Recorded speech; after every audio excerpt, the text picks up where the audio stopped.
ჩამოვყალიბდი გარკვეულ პირობებზე და ამ პირობებზე გაუქვემდებათ ბრალდებულებს საწვავ შეთანხმება. სამწლიანი პირობითი მსჯავრი საფუძველზე სასახლის ღობის საქმეზე დაკავებული კიდევ 8 პირი პროკურატურასთან საპროცესო შეთანხმებას აფორმებს. ამ ეტაპზე სულ 15 ბრალდებულს აქვს მიმართული მთავარი საგამოძიებო უწყებისთვის, თუმცა სავარაუდოდ მათი რიცხვი გაიზრდება, რადგან სასახლის ღობის საქმე 4 ეპიზოდად არის დაყოფილი. მას შემდეგ, რაც პროკურატურამ შეთანხმების პირობები დააზუსტა, ჯერ მხოლოდ 2 სხდომა ჩატარდა.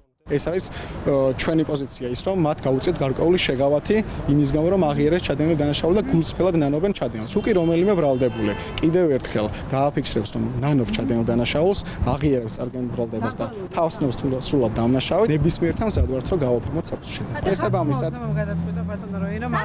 საპროცესო შეთანხმების გაფორმების საკითხს პროკურატურა.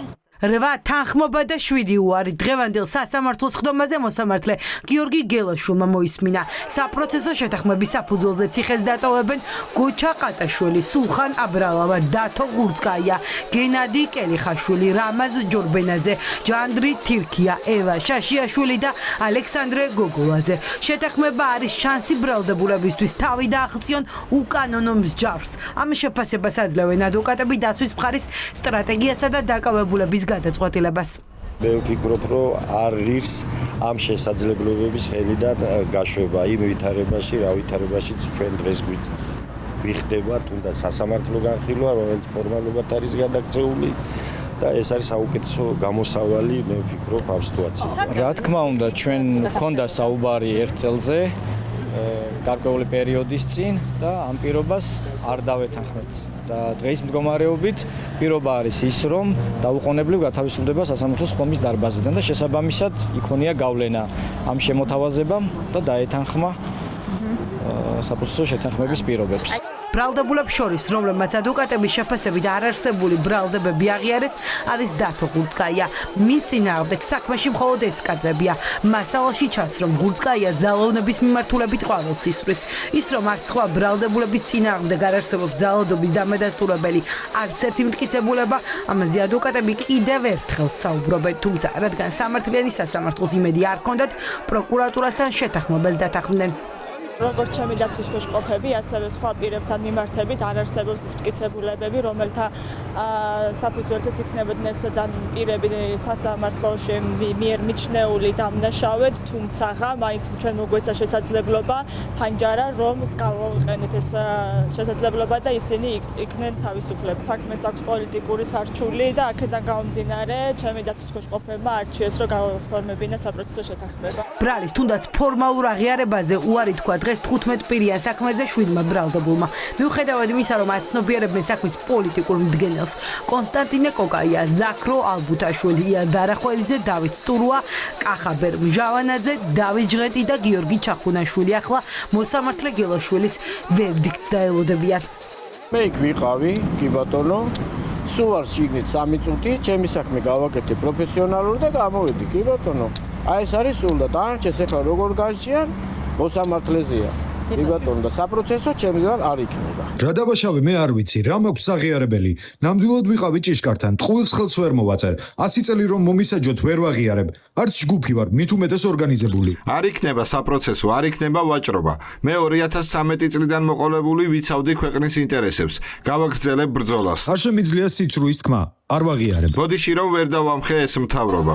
ოცნების საგამოძიებო უწყების მიერ შექმნილ მძიმე რეალობაზე საუბარი ბრალდებულების ოჯახის წევრებს უჩერთ. არასამართლიანად მიაჩნიათ ბრალზე დათანხმება მაშინ, როცა დანაშაული არ არსებობს. დაკავებულები ჯგუფური ძალადობის მონაწილეები არ არიან და არც სტრატეგიული ობიექტის ხელში ჩაგდებას ცდილობდნენ. ამას ამბობენ ადვოკატებიც.